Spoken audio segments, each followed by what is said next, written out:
Eu sou o Walter, canal Walter do Brasil. Prazer mais uma vez. Havia prometido para vocês que nós iríamos continuar aquela nossa conversa de aprendizagem de política, aprendizagem da administração pública. Como é que funciona? Eu quero que você goste de política, mas como eu já disse no outro vídeo, você só vai gostar de política se você entender política. Eu estou aqui para isso. Vamos falar hoje de algo muito discutido nos últimos tempos, o Supremo Tribunal Federal, o STF. O STF, o Supremo Tribunal Federal, é a última instância da justiça. O que é isso? A partir do Supremo Tribunal Federal, não há outro tribunal para você recorrer. Você pode recorrer ao próprio STF, ao próprio Supremo Tribunal Federal, mas não existe outra instância, é a instância máxima, por isso que é Supremo, certo? O Supremo Tribunal Federal ele foi criado na passagem da monarquia para o período republicano e sua criação foi ratificada em 1891 na primeira Constituição republicana, certo? O objetivo do Supremo Tribunal Federal: guardar, proteger, fiscalizar a Constituição do Brasil e defender os direitos fundamentais que constam na Constituição. Por que o membro do Supremo Tribunal Federal é chamado de ministro? Porque assim são os componentes dos tribunais, normalmente são chamados de ministro. Juiz é para aquela pessoa que fez um concurso público, normalmente atua na primeira e na segunda instância. Correto? Correto.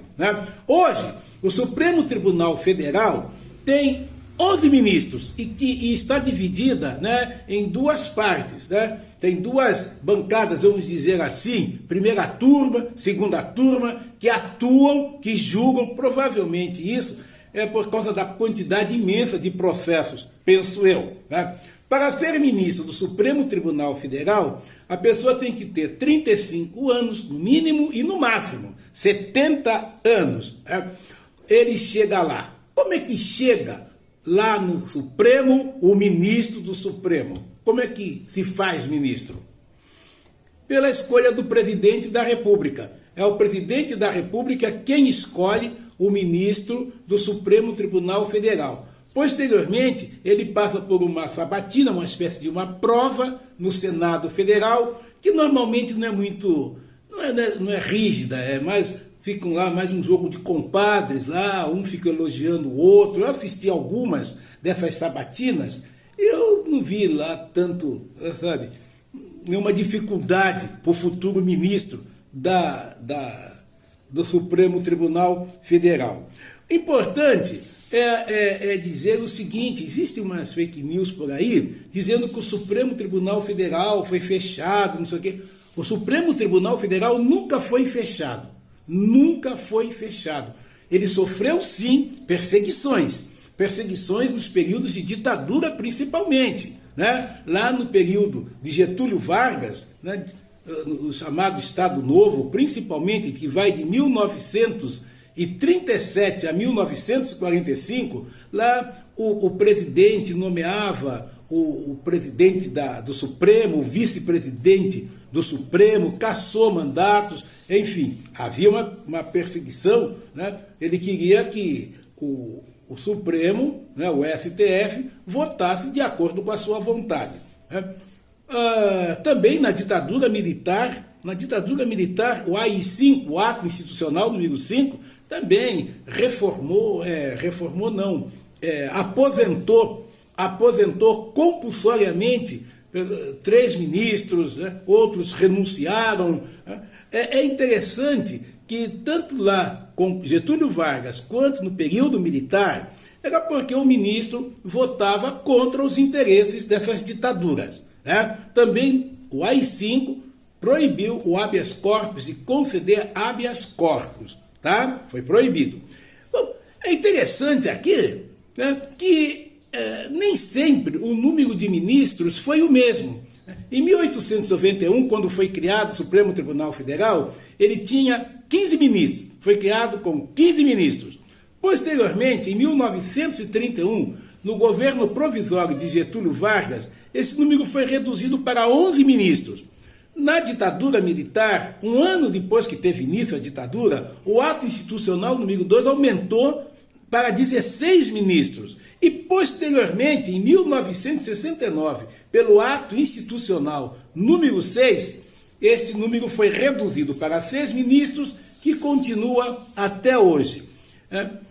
A grande crítica, entre outras, que se faz ao Supremo Tribunal Federal é a proximidade do presidente da República, porque é ele que escolhe e o Senado Federal aprova, mas há uma grande proximidade, né, às vezes ideológica, né, do presidente da República com o futuro ministro. Vejam bem, eu vou aqui falar para vocês sobre essa afinidade. Exemplo, Dias Toffoli. Dias Toffoli foi escolhido pelo presidente Lula em 2009, entre outros cargos. Ele ocupou o cargo de advogado-geral da União. Alexandre de Moraes, escolhido por Michel Temer, presidente, em 2017, entre outros cargos, né? Esse foi só ministro da Justiça do governo Temer. André Mendonça foi escolhido pelo presidente Jair Bolsonaro. Foi ministro da Justiça e Segurança Pública, né? Foi também advogado-geral da União. Percebam a proximidade. Cristiano Zanin, né, foi escolhido pelo presidente Lula em 2023, nesse mandato já. Ele foi advogado de Lula no processo que Lula foi condenado, foi preso, né? Ele que consegue, com um monte de recursos, tirar Lula da prisão lá na chamada Operação Lava Jato. Flávio Dino foi ministro da Justiça e Segurança Pública de Lula, é mais um ministro, também foi escolhido por Lula em 2024 e também foi ministro do presidente antes de se tornar ministro da Justiça. Vocês percebam essa proximidade do presidente com o futuro ministro do Supremo? Levanta muitas suspeitas, isso não é bom, né? Por esse motivo, já há projeto lá no Senado Federal para mudar esse tipo de escolha e outras situações que estão sendo discutidas. Essas outras situações, esse novo tipo de escolha, eu vou falar com vocês num próximo vídeo. Muito obrigado pela atenção, cuidado por aí e, como sempre, um grande abraço.